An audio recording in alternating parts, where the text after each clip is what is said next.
Hey guys, I want to tell a story about a time I went to Dallas to a church conference, worship night type thing.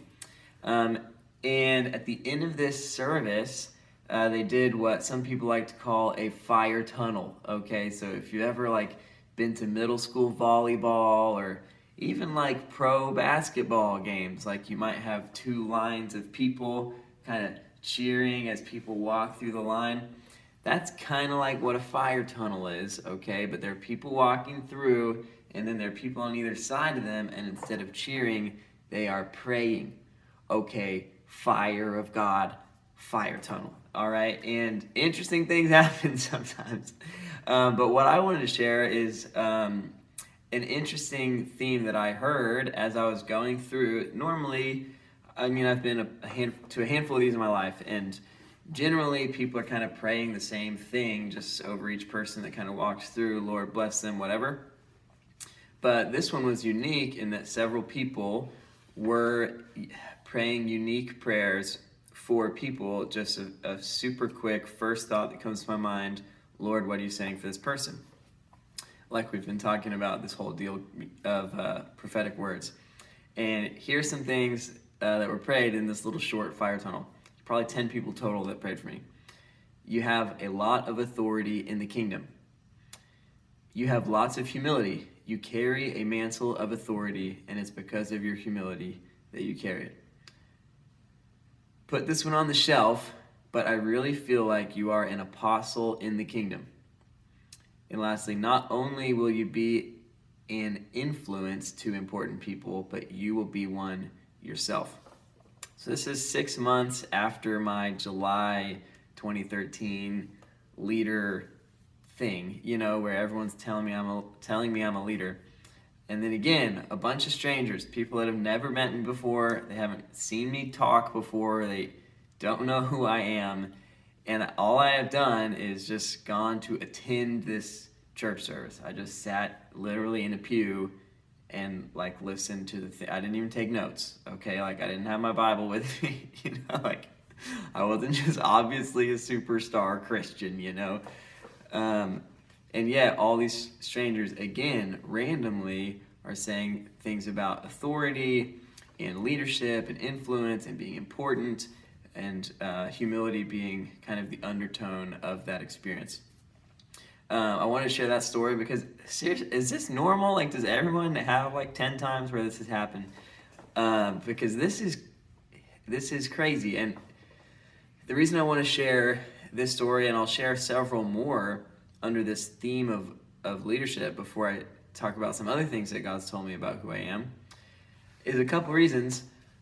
One is that I feel like it's unique. It's evidence that God might speak. If lots of different people in different seasons of my life, different settings, that know me, that don't know me, if they all are asking the Lord, what do you want to say to Jeremy? What do you say about Jeremy? And time and time and time and time again, they're saying leadership. The point of me sharing that isn't, hey, you should think I'm a leader. Aren't I so cool that I'm a leader? The point of me sharing it is, if I was a good leader, in actuality, at this point in my life or one day later, it's how much credit could I really take? You would want me to be that. You would expect me to be that if my surroundings that I hold the most stock in, the words that I carry the most weight, or that I give the most weight in my life, aka when people are praying for me or saying they feel like the Lord is saying something, if all of those people are saying stuff about leadership, you would hope that I did something about it, that I practiced or at least pursued it.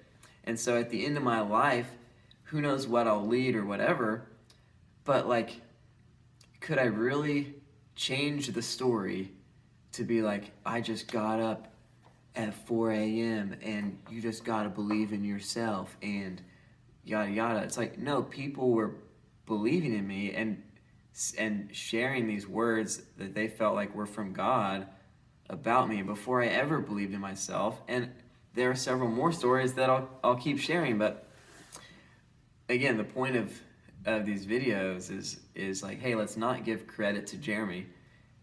And also, you might not really care if there even is any credit to Jeremy, but man, maybe God is alive. Maybe He does talk. Maybe He's doing things.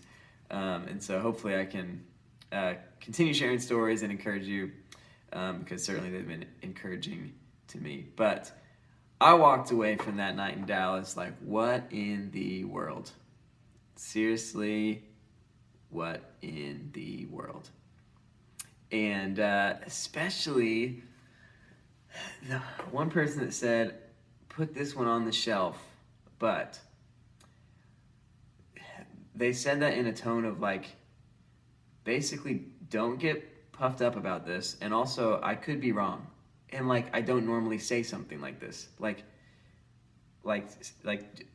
it's a little different than like, thus saith the Lord, here's what you need to do, yada yada. It's almost like, I almost don't want to say this, but I think I'm supposed to say this. And to me, that registers an even deeper weight, like, than someone that thinks they're so positive that this is something that's from God and they just are excited to share it. If someone in their own flesh, in their own mind, is thinking, I don't want to share this, but then they share it anyways, to me that shows an even stronger conviction or clarity that, hey, I really think this is from the Lord. And so I've been encouraged, and yeah, I'll share some more stories in the coming days. Thanks, guys.